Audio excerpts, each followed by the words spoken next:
And each one must prove to be like a hiding place from the wind, and a place of concealment from the rainstorm, like streams of water in a waterless country, like the shadow of a heavy crag in an exhausted land. Well, we know who the king is. We already identified him. That's Jesus in heaven. But who are these princes? The Hebrew word used here for princes does not necessarily apply to a member of the ruling party or to someone in the royal family, but can apply to those who carry out the king's directives. And we find this verse fulfilled in the elders in each congregation of Jehovah's Witnesses. So these men, and that term elders, it's not a term of elevation. We're not putting them above anyone else. They don't stand above the rest of the congregation.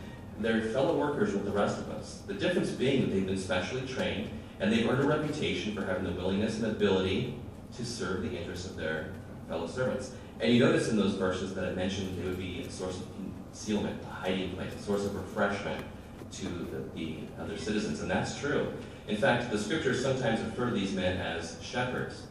Now think about a shepherd for just a moment, especially one in ancient times. Can you imagine one sort of relaxing in the grass, just taking his ease, and the sheep are out there looking, keeping an eye out for predators to keep the shepherd safe? Or can you imagine those sheep bringing him food and water? That's ridiculous, right? It's the other way around. That shepherd is keeping a close eye out for predators because he's keeping that flock safe.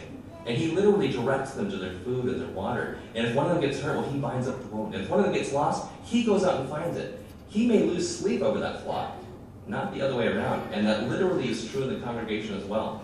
These elders serve as shepherds, helping teach and protect us. They are keeping an eye out for our needs and helping us whenever we need them.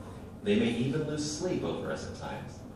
What a wonderful provision Jehovah has given us. And that's evidence that God's kingdom is real. We can see Christ's authority being exercised right now in front of our very eyes.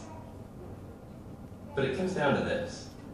So either that request, let your kingdom come, and all the blessings associated with it is really just a nice story, or it's a life-changing reality. And after having looked at this evidence, what do we see? The kingdom is real. It's here. It's ruling right now. We're feeling the evidence of it. So what should that do? Well, what is it that bothers you? Is it losing your loved ones in death? The kingdom's the answer. Is it violence and crime? The kingdom's the answer. Is it the economy or sickness? The kingdom's the answer. It's real, it's here, and you know about it. So it should strengthen your faith. And when we use that term faith, we're not talking about religious credulity or just a belief or hope. We're talking about convictions that move us to action based on evidence. And so it should make us want to tell others about this. We found the answer that we are all searching for. We know about it. Let's tell other people about it. But you know, so many people have lost their confidence. And so it's caused them to do things that maybe they wouldn't have otherwise done.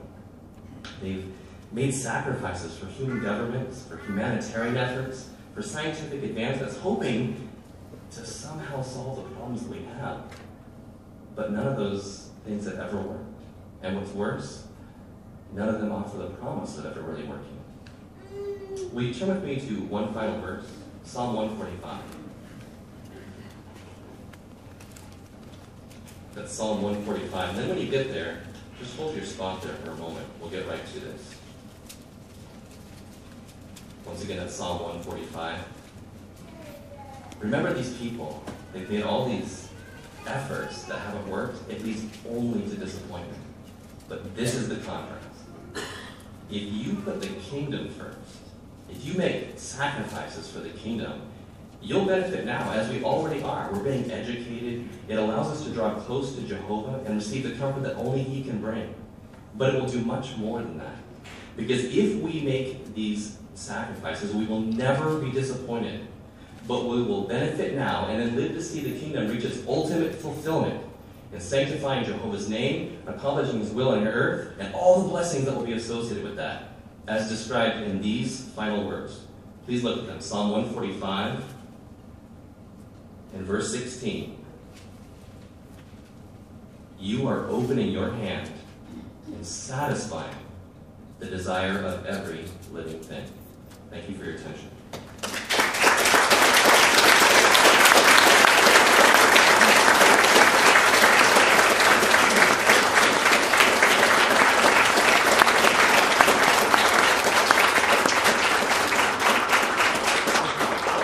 Thank you, Brother Bishop. I appreciate that.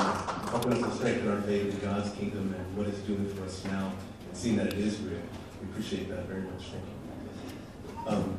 All in attendance, if anybody has any questions about what they heard or certain Bible question, please.